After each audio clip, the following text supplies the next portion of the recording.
جی سندھو دیش جی سائیں G M سید میں تمام اپنے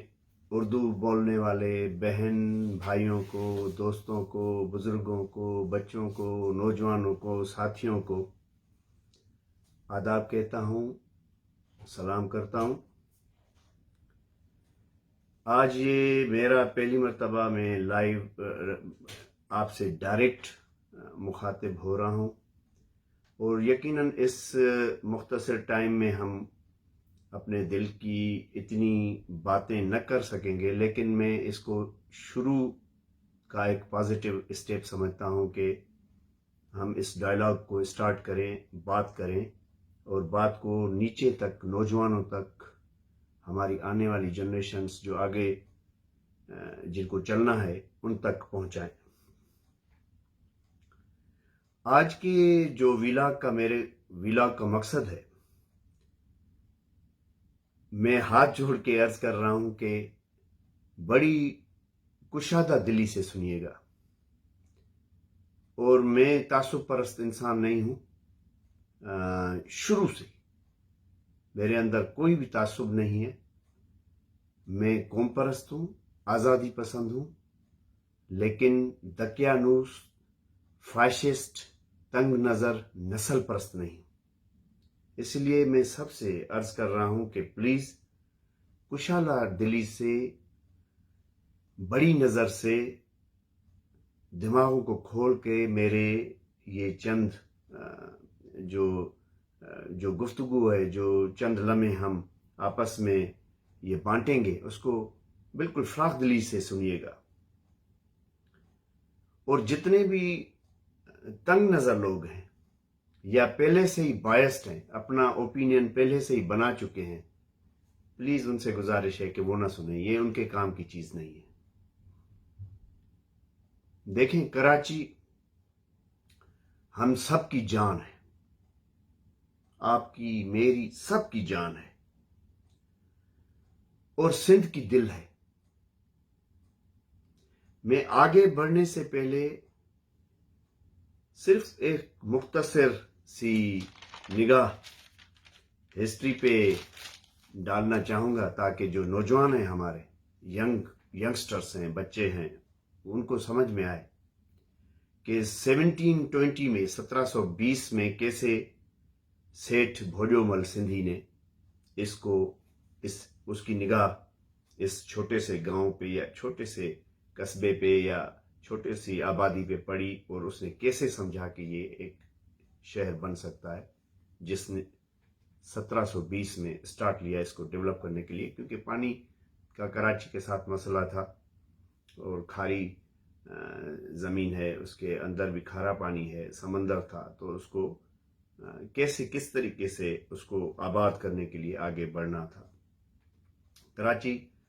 1720 کے بعد آگے جا کے کچھ عرصہ خانہ قلات کے بھی قبضے میں رہا، ان کے بھی حکومت میں آ گیا تھا، لیکن 1795 میں سندھ کے تالپور حکمرانوں نے کراچی کا قبضہ واپس لے لیا،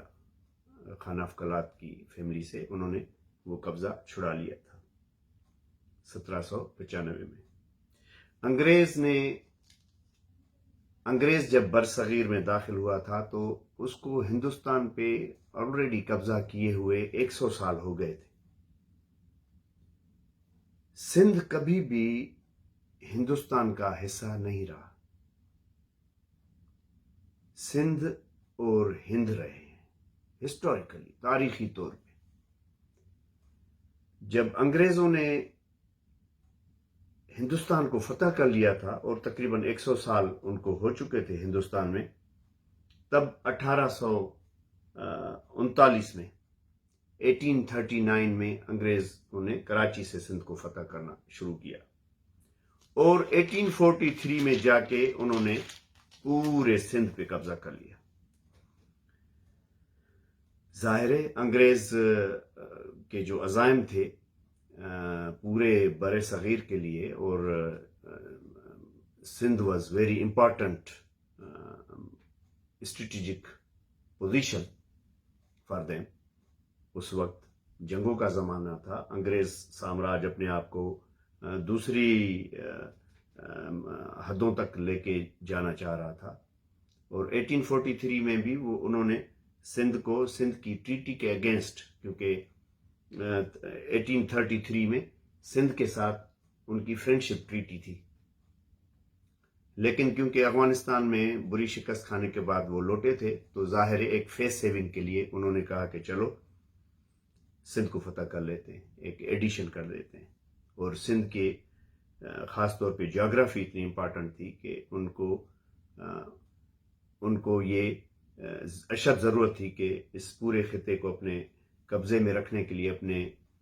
مقاصد کے حصول کے لیے، وہ جیو پولیٹیکل ہوں، اسٹریٹجک ہوں یا اکنامک انٹرسٹ ہوں، ان کو پورا کرنے کے لیے سندھ بھی ضروری تھا۔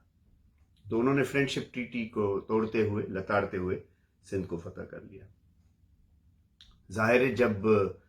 سندھ میں وہ داخل ہوئے تو سندھ میں ان کی زبردست مزاحمت ہوئی، یعنی آپ اس سے اندازہ کریں کہ پوری صدی سندھ کو انہوں نے ایمرجنسی رول کے تحت چلایا، یعنی ایک قسم کی مارشل لا کے تحت چلایا۔ سندھ میں گوریلا وارفیئر تھی، انسرجنسی تھی۔ شہید صبغت اللہ شاہ راشدی پیر پگارا، جو موجودہ پیر پگارا ہیں، ان کے دادا اس ہلچل کو، ہر موومنٹ کو لیڈ کر رہے تھے، اور بڑے اٹیک ہو رہے تھے سندھ کے اندر۔ مختلف گروپ سندھ میں انگریزوں کے خلاف لڑ رہے تھے، ایک شورش تھی۔ تو ظاہر ہے جب آپ سرنڈر نہیں کرتے ہیں تو اس کی ایک پرائس پے کرتے ہیں۔ تو انہوں نے سندھ کے اندر کوئی بڑے تعلیمی ادارے، بڑی یونیورسٹیز، بڑا فلاحی کام نہیں کیا، بلکہ ہروں کو تو 30 سال کی عمر میں جناب صبغت اللہ شاہ راشدی شہید کیے گئے، ان کو پھانسی دی گئی۔ ان کی آج تک ویئر اباؤٹ معلوم نہیں کہ ان کی باڈی کہاں پہ دفن کی گئی۔ اسی طریقے سے دوسرے گروپ بھی سندھ میں لڑ رہے تھے، لیکن ظاہر ہے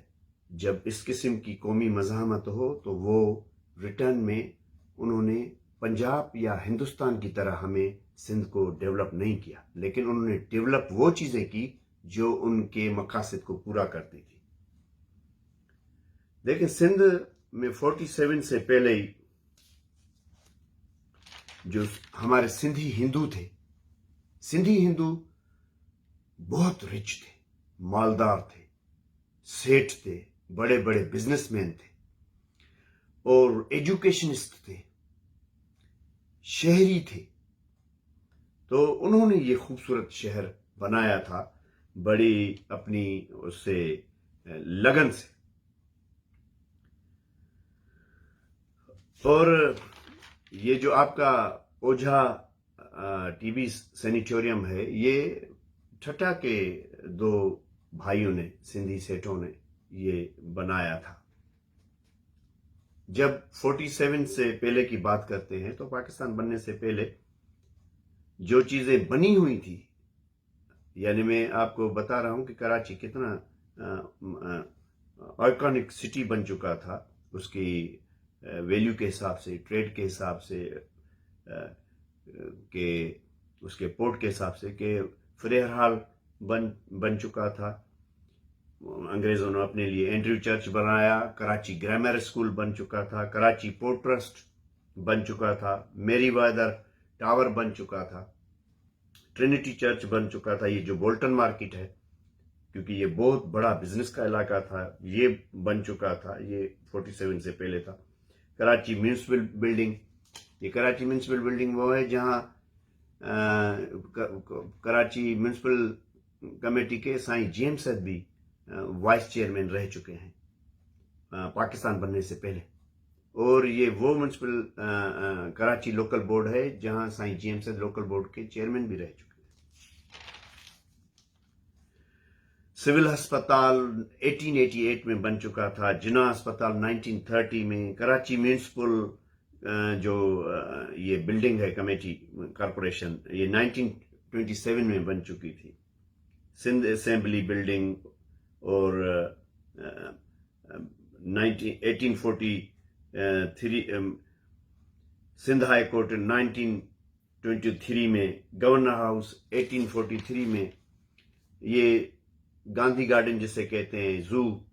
یہ بن چکا تھا، Karachi gymkhana, Empress Market, Karachi KBC، fishermen coop, Karachi airport, railway station.